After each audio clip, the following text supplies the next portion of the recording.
Oke ya, bismillahirrahmanirrahim. Assalamualaikum warahmatullahi wabarakatuh. Selamat pagi, salam sejahtera bagi kita semua. Oke ya, di pagi hari ini kita akan membahas tentang konsep perubahan dan keberlanjutan. Oke, jadi yang pertama, tadi ingin menjelaskan tentang konsep dasar terkait tentang perubahan dan keberlanjutan. Yang pertama, yang kita kaji yaitu manusianya. Kenapa? Karena manusia itu merupakan pelaku atau subjek yang dikaji dalam sejarah. Yang kedua, perubahan. Nah, perubahan itu apa? Perubahan itu merupakan dampak yang dihasilkan atau ditimbulkan dari proses tindakan manusia tadi.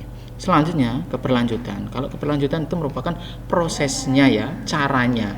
Proses perubahan terus terjadi yang berkesinambungan. Jadi secara kontinuitas. Oke, apa itu perubahan ya, anak-anak? Jadi perubahan merupakan peristiwa atau kejadian yang membuat perbedaan.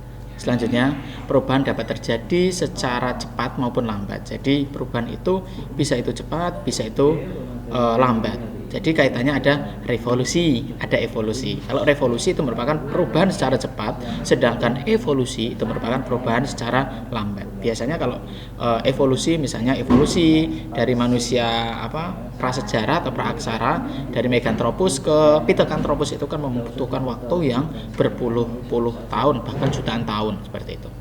Selanjutnya, Pak Didin akan memberikan contoh tentang perubahan secara cepat dan lambat.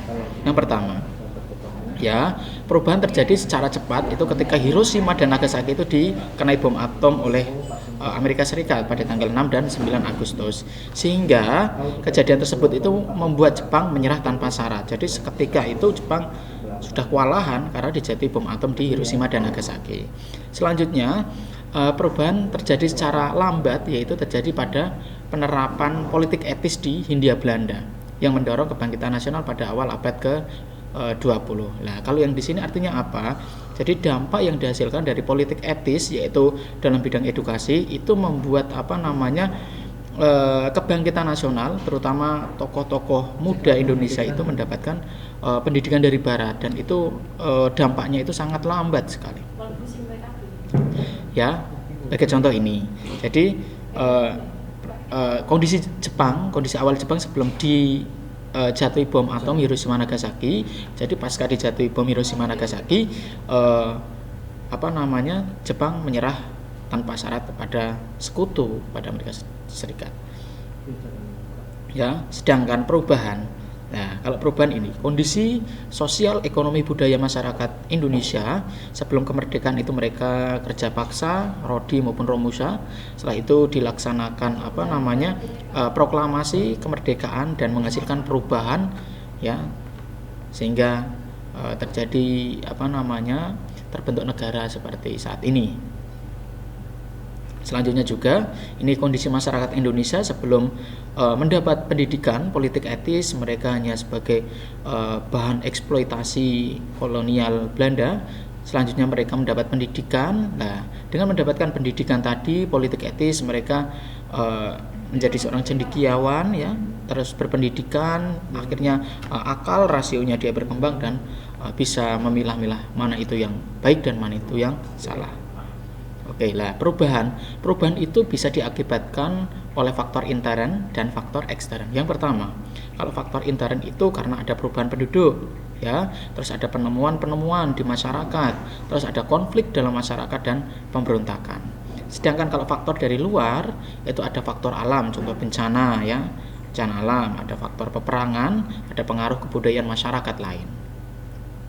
Nah, apa itu keberlanjutan? Kalau keberlanjutan itu merupakan keadaan yang telah berlangsung lama. Contohnya, ya, jadi pada tahun 250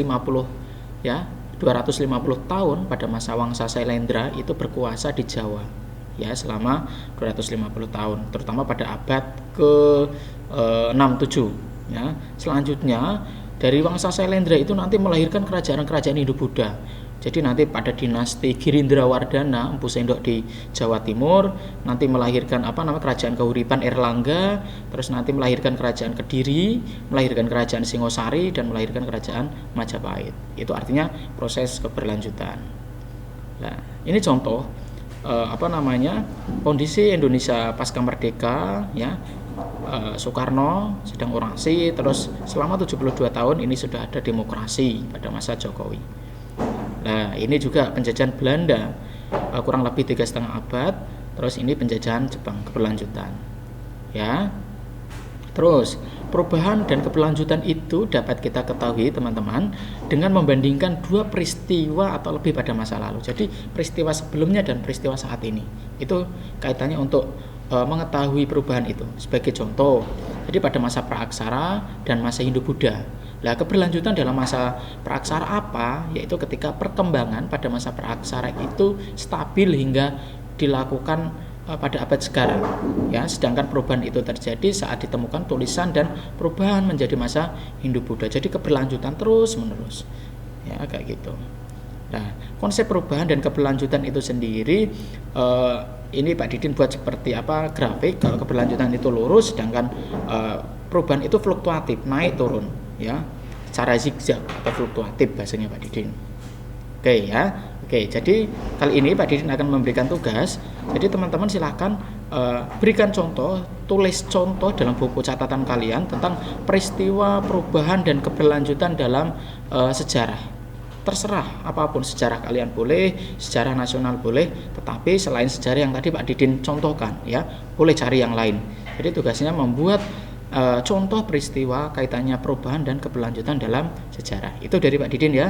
Nanti kalau teman-teman ada pertanyaan silahkan isi pada kolom komentar, ya, atau lewat grup WhatsApp. Terima kasih dari Pak Didin. Sekian. Assalamualaikum warahmatullahi wabarakatuh. Selamat pagi.